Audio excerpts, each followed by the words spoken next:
구약성경 798페이지 욥기 38장 1절에서 11절까지 제가 읽겠습니다. 그때 여호와께서 폭풍우 가운데서 욥에게 말씀하여 이르시되 무지한 말로 생각을 어둡게 하는 자가 누구냐? 너는 대장부처럼 허리를 묶고 내가 네게 묻는 것을 대답할지니라. 내가 땅에 기초를 놓을 때 네가 어디 있었느냐? 내가 깨달아 알았거든 말할지니라.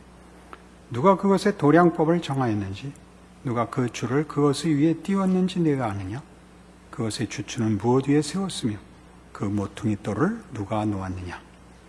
그때 새벽별들이 기뻐 노래하며 하나님의 아들들이 다 기뻐 소리를 질렀느니라. 바다가 그 모태에서 터져 나올 때 문으로 그것을 가둔 자가 누구냐? 그때 내가 구름으로 그것을 만들고 흑암으로 그 강보를 만들고 한계를 정하여 문빗장을 지르고 이르기를 내가 여기까지 오고 더 넘어가지 못하리니 내 높은 파도가 여기서 그칠지니라 하였노라. 드디어 하나님이 등장하셨습니다. 긴 싸움과 고통이 아마 끝날 것 같습니다. 그러나 만만치 않습니다. 하나님이 등장하셔서 누가 잘했는지, 누가 잘못했는지 판결을 내리시고 보상하는 걸로 끝나는 것이 아니라 여태껏 일어난 일들이 무슨 결론으로 가야 되는지, 어디로 어떻게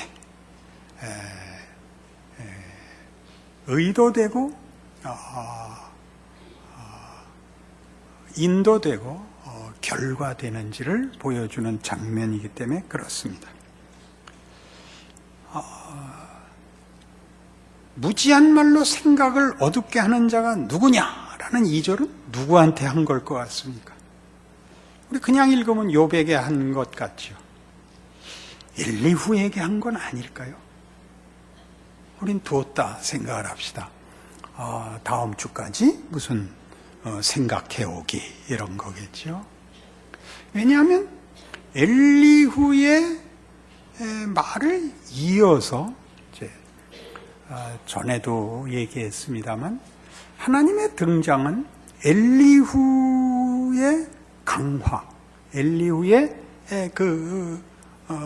주장, 권면에 그걸 근거로 해서 혹은 거기에 이어서 등장을 해서 엘리후가 다루고 있는 주제의 끝자락을 잡고 하나님의 결론으로 이어오기 때문에 엘리후를 보강하는 것인지 엘리후와 하나님이 대비되는 것인지 우리가 사실은 그 이해가 만만치 않습니다. 우리는 일단 오늘 본문에서 보는 바와 같이 너는 대장부처럼 허리를 묶고 내가 네게 묻는 것을 대답할지니라에 집중할 것입니다. 근데 너는 대장부처럼 내 말에 대답을 해라가 38장 내내 무슨 얘기냐면 너는 누구냐 이겁니다. 너는 누구냐? 너 내가 이런 거 할 때 너 그걸 보았느냐? 너 그거 아느냐? 너는 아느냐? 너는 아느냐라는 말은 하나님이 혼자 하셨다는 말씀이기도 하고 내가 당연히 알아야 하지 않느냐라는 말이기도 합니다. 수사적 반어법이라 이런 전문 용어를 쓰는데 그가 모르는 것을 꾸짖거나 너는 여기까지는 올 수 없다고 한계를 지적하는 말일 수도 있고 당연히 알아야 하는데 너 뭐하고 있느냐이기도 합니다. 그것은 오늘 그 3절에 나오는 너는 대장부처럼 허리를 묶고 내가 네게 묻는 것을 대답할지니라 라는 것은 마찬가지로 너 그렇게 도망가지 마라 인지 너 감히 대들지 마라 인지 알 수가 없습니다. 둘이 엄연히 다르죠. 너 감히 대들지 마라 이렇게 우리 보통 읽습니다. 엘리후도 그랬고 세 친구도 그런 건 다 뭐냐면 하나님은 높고 하나님은 공의롭다. 네가 틀렸지 하나님이 틀렸을 리는 없다. 그리고 다 알려고 하지 마라. 이게 공통된 내용이고, 욥은 계속 난 물어봐야겠다. 너희들이 얘기하는 것으로는 답이 되지 않는다. 이 얘기였지 않습니까? 그럼 하나님이 욥에게 너 감히 대드냐? 라는 얘기를 하면 새 친구를 용서하고 새 친구가 틀렸고 용서해야 된다는 사실 앞뒤가 맞지 않습니다. 욥이 옳았다는 것이라면, 그러면 너는 감히 대들고 알려고 하지 마라가 아니라 너는 당연히 알아야 되고 더 용감해야 되고 더 발을 내디뎌야 된다. 그런 얘기가 되는 것이죠. 그래서 이 문제를 예를 들면 출애굽기 3장에 가셔서 모세의 경우를 봅시다. 이게 무슨 얘기인지.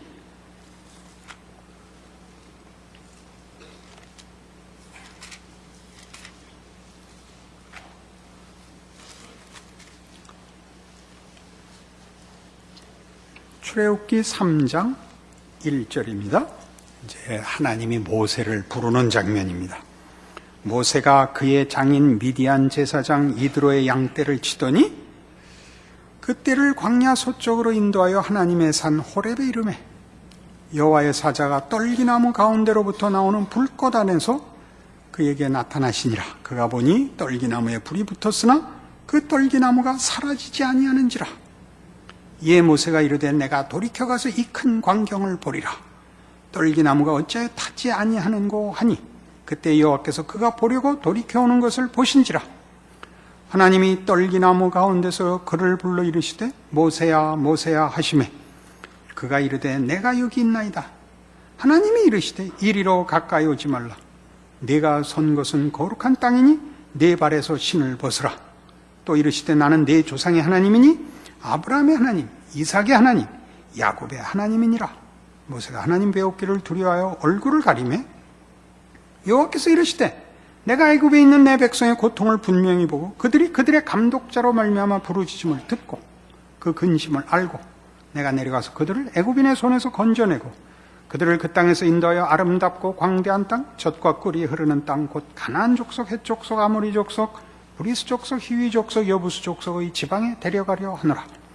이제 가라. 이스라엘 자손의 부르짖음이 내게 달하고 애굽 사람이 그들을 괴롭히는 학대도 내가 보았으니 이제 내가 너를 바로에게 보내어 너에게 내 백성 이스라엘 자손을 애굽에서 인도하여 내게 하리라. 무시무시하고 영광된 하나님의 부르심입니다. 모세가 뭐라고 대답하죠? 11절 모세가 하나님께 이르되 내가 누구이기에 바로에게 가며 이스라엘 자손을 애굽에서 인도하여 내리까. 개정개혁은 누구이기에 이렇게 되어 있지만 옛날 개혁 성경이 조금 더 표현이 구문적이죠. 구문이라 그러나 구어체죠. 내가 누구 관대 가며 이렇게 돼 있었죠. 성경 많이 읽은 사람은 익숙해졌죠. 내가 누구 관대 가며. 모세의 말은 무슨 뜻일까요? 하나님이 하나님이신 거는 알겠지만 여태껏 침묵하시다가 어느 날 갑자기 나타나셔서 가라. 그러면 그냥 그게 가지는 겁니까? 뭘 저를 설득하시든가 갈 만큼 뭘 준비시키셔야지. 양떼 따라 여기 생각 없이 왔는데 갑자기 가라. 이렇게 밑도 끝도 없이 이렇게 할 수 있는 겁니까? 말하자면 그런 것입니다. 그 말이 여러분 이해가 되십니까? 밑도 끝도 없이. 욥기 7장에 가면 욥이 이 어려움을 당하자 정신이 나가가지고 맨 처음에 보였던 반응 중에 하나가 뭐였는지 아십니까? 욥기 7장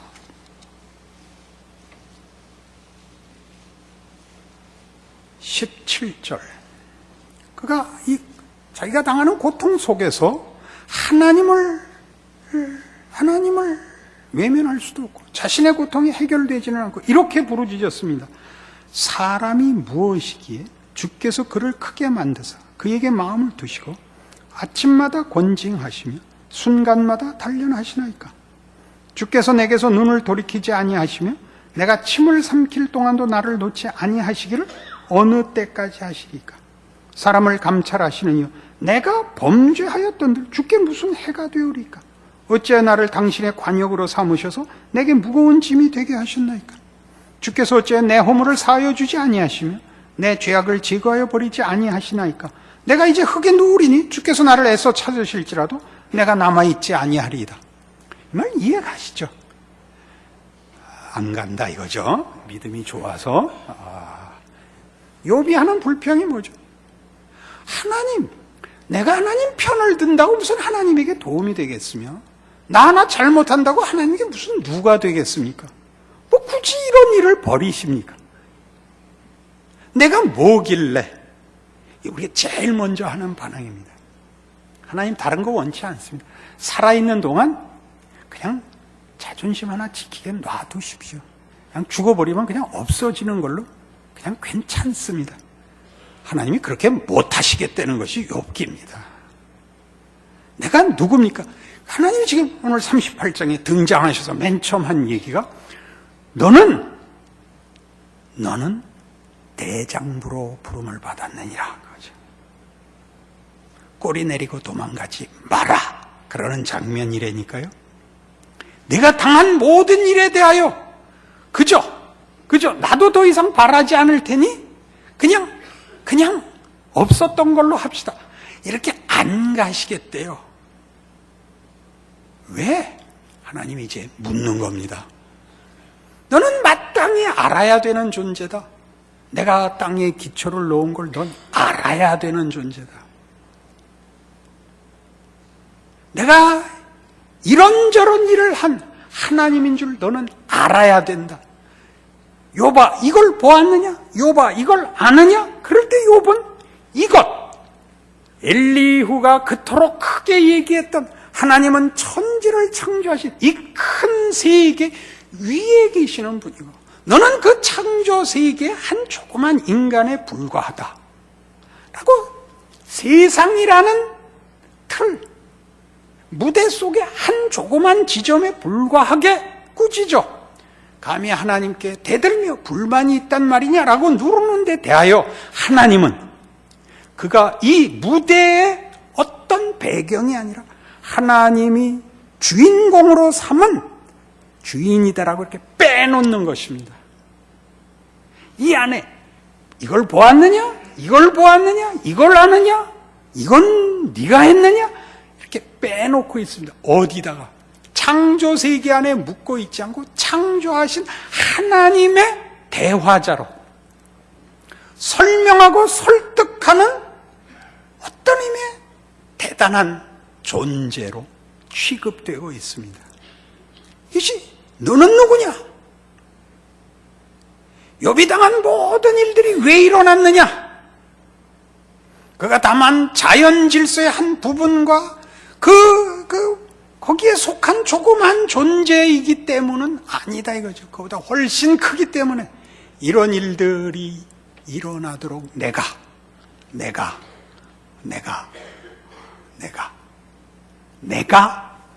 땅에 주초를 놓듯이 내가 너를 이 자리에까지 오도록 허락하고 인도한 주인이다. 그렇게 얘기하는 거죠. 너무 모세 하나 갖고 너무 그러시는 거 아닌가? 그러면 사무엘 하로 가보십시다.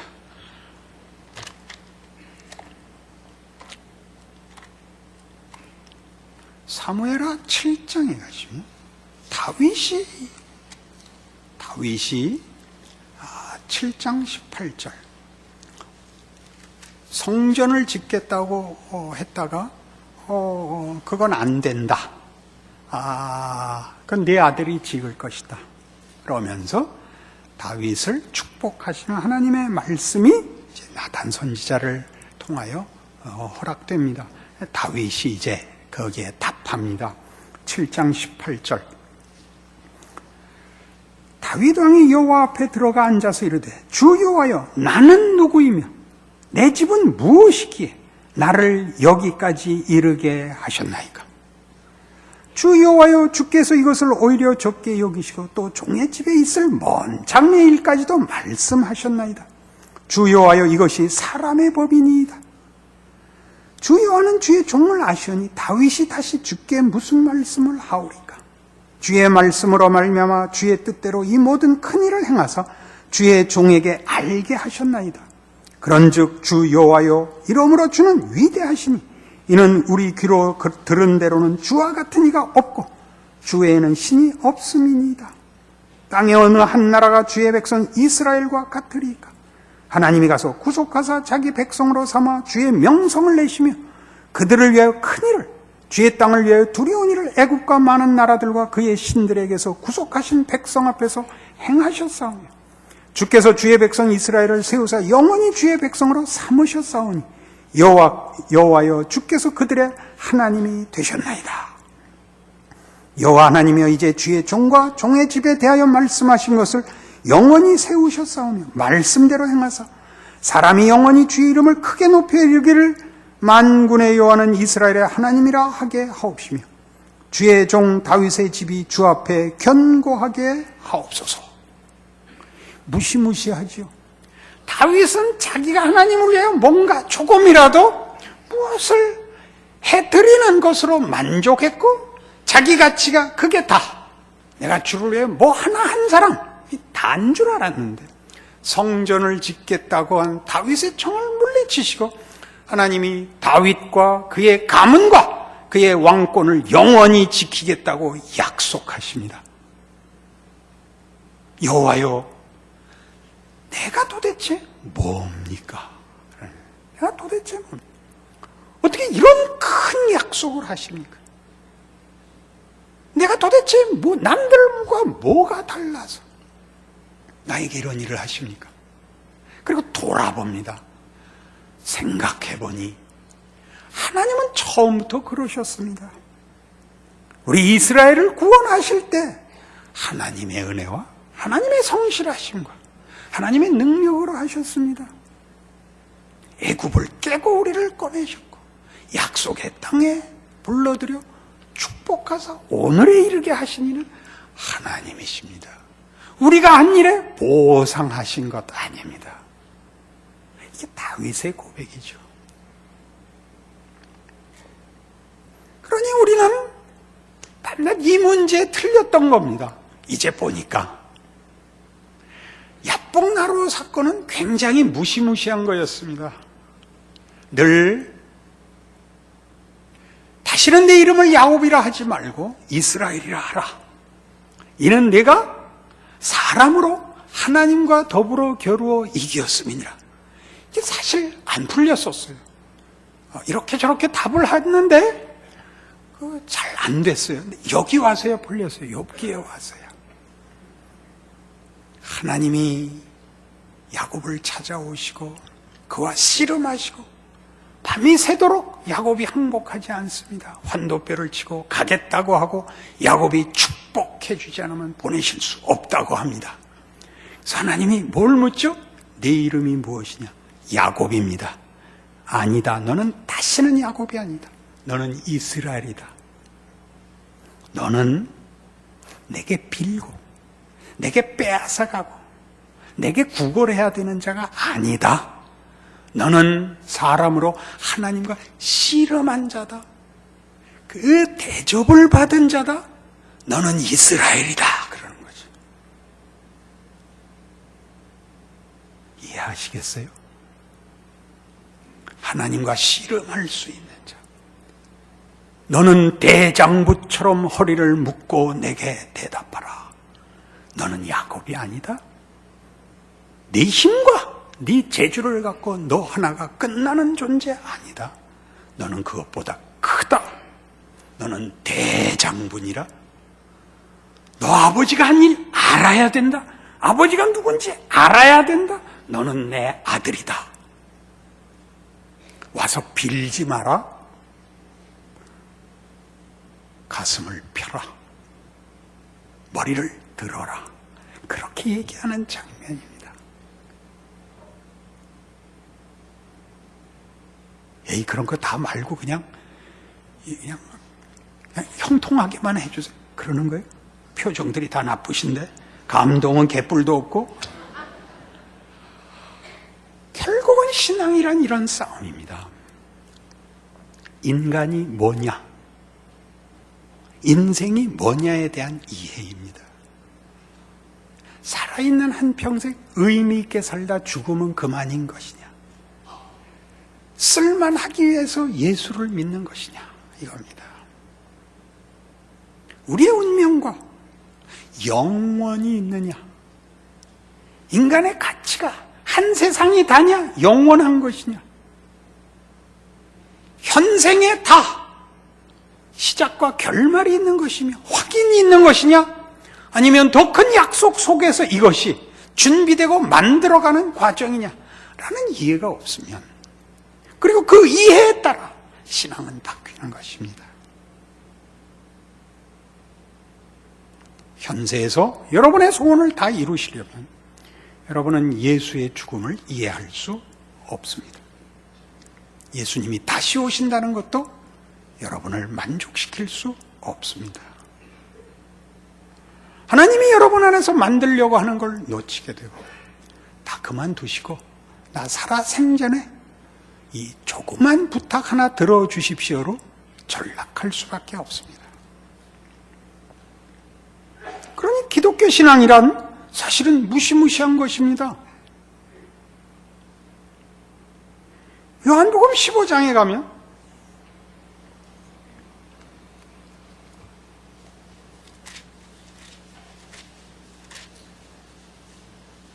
이스라엘이라는 이름이 하나님이 우리를 얼마나 존귀하게 대접하는가 하는 데 대한 예수님의 직접적인 발언이 있습니다. 요한복음 15장 15절입니다. 이제부터는 너희를 종이라 하지 아니하리니 종은 주인이 하는 것을 알지 못함이라. 너희를 친구라 하였노니 내가 내 아버지께 들은 것을 다 너희에게 알게 하였음이라. 어떡할래요? 예수님의 발언이에요. 종은 주인이 하는 것을 알지 못합니다. 엘리후는 바로 그 문제에서 틀렸죠. 하나님은 이렇게 높고 그가 만드신 세상이 이렇게 크고 너는 거기 일개 조그만 인간에 불과한데 뭐라고? 하나님 만나보자고? 이해할 수 없다고? 내 주제를 알아라. 너희는 내 종이 아니다. 종은 주인이 하는 일을 알지 못하지만 나는 너희에게 아버지께 들은 것을 다 알려주러 온 너희 친구다. 그러니 욥기 38장이 지금 하나님이 계속 묻는 거죠. 너 이거 알아야 된다? 너 이거 알아야 된다. 아버지가 아들한테 하는 것이요. 아버지가 종한테 하는 것과 아들에게 하는 것과는 다르죠. 종에겐 시킬 일을 얘기하고 아들에겐 알아야 할 일을 가르치죠. 그 훈련 받는 거 다 싫어하는 겁니다. 누가 더 편해서? 종이 편하죠. 해지면 나가서 놀면 되니까. 아들은 그때 부르는 것입니다. 종 나간 다음에 얘야 안방에 들어오너라. 내가 할 말이 있다. 그런 거 아닌가요?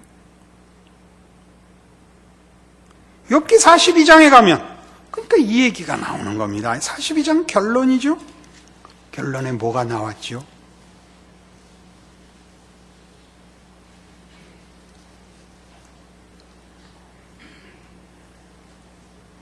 욥기 42장 1절 욥이 여호와께 대답하여 이르되 주께서는 못하실 일이 없사오며 무슨 계획이든지 못 이루실 것이 없는 줄 아오니 무지한 말로 이치를 가리는 자가 누구니까 나는 깨닫지도 못한 일을 말하였고 스스로 알 수도 없고 헤아리기도 어려운 일을 말하였나이다.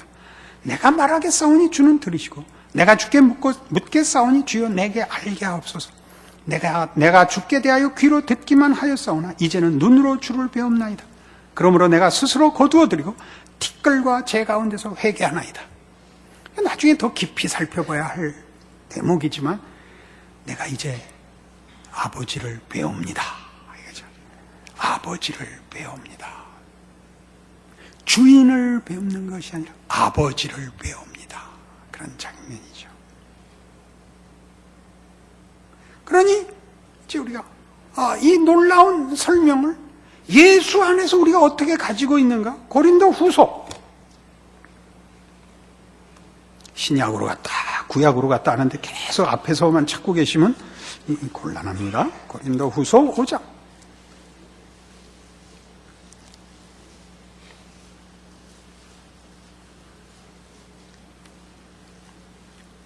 17절, 이 무시무시한 말이 무슨 뜻인지 알아야 돼요. 그런즉 누구든지 그리스도 안에 있으면 새로운 피조물이라.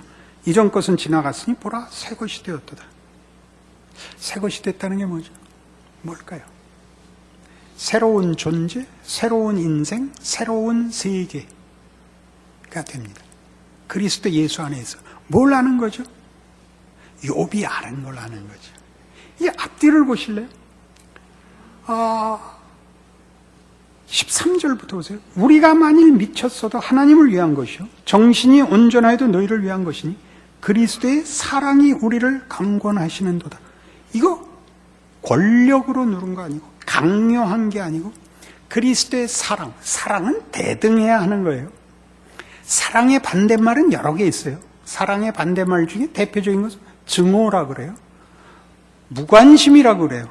성경적으로는 동정이에요. 동정을 받고 결혼할 수는 없어요. 해보시면 다 아는 거예요. 동정을 받아서 결혼할 수는 없어요. 대등해야 돼요. 그리스도의 사랑이 우리를 강권하시는도다. 우리가 생각하건대 한 사람이 모든 사람을 대신하여 죽었은즉 모든 사람이 죽은 것이라. 그가 모든 사람을 대신하여 죽으시면 살아있는 자들로 하여금 다시는 그들 자신을 위하여 살지 않고 오직 그들을 대신하여 죽었다가 다시 살아나시는 이를 위하여 살게 하려 함이라. 자기 자신을 위하여 사는 것은 뭐죠? 하나님에게 도움을 청해서 자기가 아는 인생, 자기가 소원하는 세상이 전부인 겁니다. 그것 아니고 아버지를 만나는 겁니다. 아버지의 세상, 아버지의 뜻에 부름을 받는 겁니다.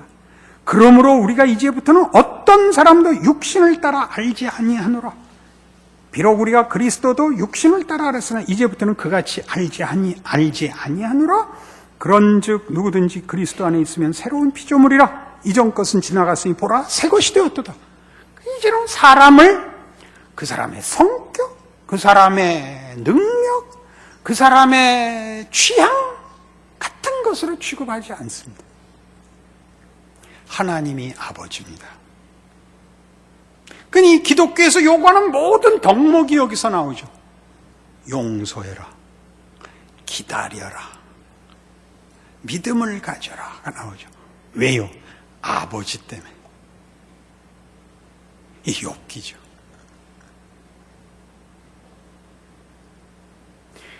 예수를 믿으면 새로운 세상이 되는 겁니다. 이 세상이 모든 걸 갖고 있는 것이 아니고 하나님이 갖고 있는 걸 알 수 있습니다. 고난을 당할 수 있습니다. 질 수 있습니다. 그것이 하나님의 손 안에 있는 것인 줄 아니까. 세상이 최종 심판자가 아니고 하나님이거든요. 이 세상을 이기는 믿음을 가질 수 있게 되는 것이죠. 오케이? 그렇게 묻는 거랍니다.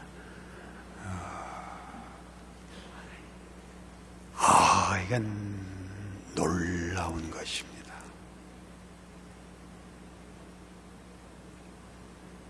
여러분의 생각에서 믿음으로 여러분의 생각을 깨고 나오셔야 됩니다. 여러분의 존재와 삶과 형편을 우리가 아는 이 하나님, 그 아들을 주신 하나님, 그 아들을 우리 손에 주셔서 십자가에 못 박도록까지 주신 하나님을 믿어야 되는 것입니다. 아니면 신앙생활 할 수가 없습니다. 언제나 세상보다 손에 더 많은 걸 가져야만 이길 수 있지. 놓고는 못 살게 되는 겁니다.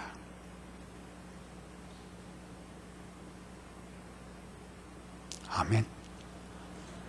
기도하십시다. 하나님 아버지,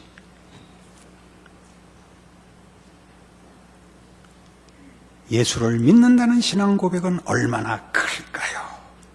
당연히 세상보다 큽니다. 우리가 할 수 있는 것보다, 세상이 위협하는 것보다 당연히 큽니다. 그 큰 것 가지게 하십니다. 그렇게 우리를 부르시고 그렇게 우리를 붙드십니다. 도망갈 수 없습니다. 하나님이 타협하시지 않기 때문입니다. 그러니 하나님의 부르심 앞에 순종해야 할 뿐만 아니라 믿음을 가지고 더 큰 세상을 살아야 합니다. 우리가 원치 않는 것 혹은 욕심내는 것 모두 다 주의 손에 맡겨야 합니다. 그리하여 이 위대하고 이 놀랍고 이 경이롭고 감사한 인생을 살아내야 합니다. 그 삶을 살아내는 우리 모두 되게 하여 주시옵소서. 예수님 이름으로 기도합니다. 아멘.